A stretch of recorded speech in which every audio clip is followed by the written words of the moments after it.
Hey everybody, I have Lay coming in. Oh, look at the ring light. It's so nice. Yeah. Hey, Leja, we'll get started with questions from Kent. Kent, go ahead.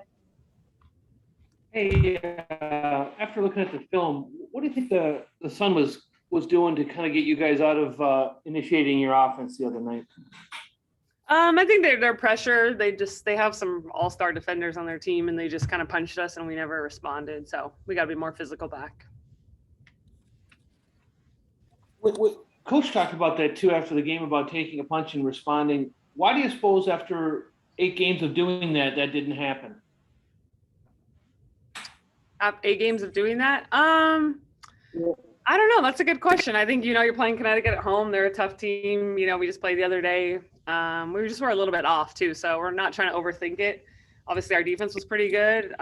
All we had to do was score 73 points to win the game. So our offense just had a bad night where we just were a little bit out of sync, out of rhythm. And so we're not overthinking it. Cleaned up some things today, and I think we'll be a lot better.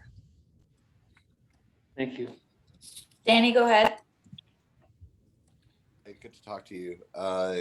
We spoke a bit earlier in the season about the Lynx developing an ability to respond to adversity and kind of respond to punches.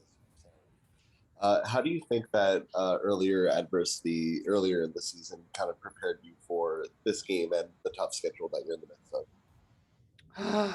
It's just, I think experience is everything. Obviously, we hadn't lost in 8 games, so winning felt really good. So this was actually, I think, a much, at least for me, needed reminder of how hard it is to win in this league. So, yeah, experience is everything. So those early games definitely helped us out, and we just got to come back and respond. And every night in this league is a dogfight. There's no easy win. There's no playing the team that doesn't have talent or can't beat you any given night. And obviously Connecticut's got a really good home record, so we just got to show up. Jack, go ahead. Hey, Leja, I hope you had a great break with your family. I know we haven't talked since then. You've obviously played in tons of 2-game series kind of over the course of your career. I was just curious what you've noticed the biggest differences in the second game has been as opposed to that first game. Yeah, I think it's how you respond and adjust. Who can take, I think, 1, schematically, and then 2, what the players do on the court. Like, what little, things do you tweak and adjust in a series where, anyone can beat anyone in one game, but how do you respond, and what things do you, kind of take away in the chess match? Both of our teams love stopping people from getting in the paint, right? So we're just down there battling each other to not give up points in the paint. So I think that's 1. And then 2, it's kind of just will and grit. It's a quick turnaround. I've been in Mohegan for 3 days. You don't see the sunlight, and you just got to go out there and find a way, to have a lot of will and a lot of grit and figure out a way to win a game on the road. I think that's what it comes down to. And then in that fourth quarter of game 1, Cheryl went in a different direction than she probably normally would have.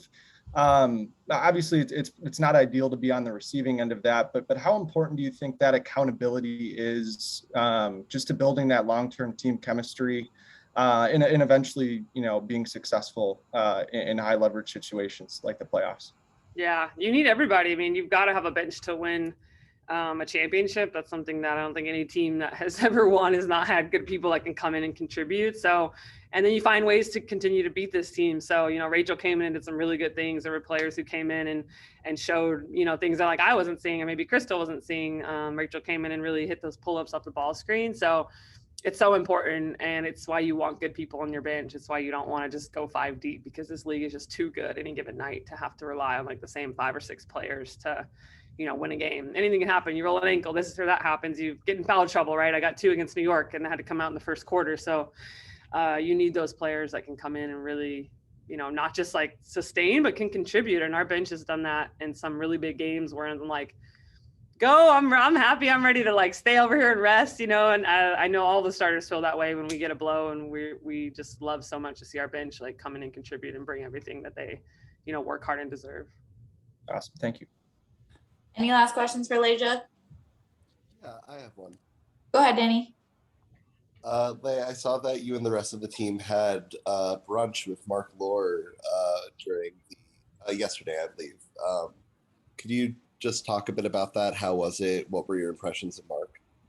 He was cool. He does magic tricks, so that was super fun. We basically just laughed the whole time, and Really got to know him. Didn't get too deep in a lot of the stuff. It was just, a really good introduction conversation. Got to get out of Mohegan and go hang out in Mystic, see the sunlight and help our mental health a little bit. So it was good. And he just talked about the values, he wants to instill in this organization and, what the Lynx have brought for so long and how important it was that they chose Minnesota because they had a WNBA team. So it was a really good start to get to know him.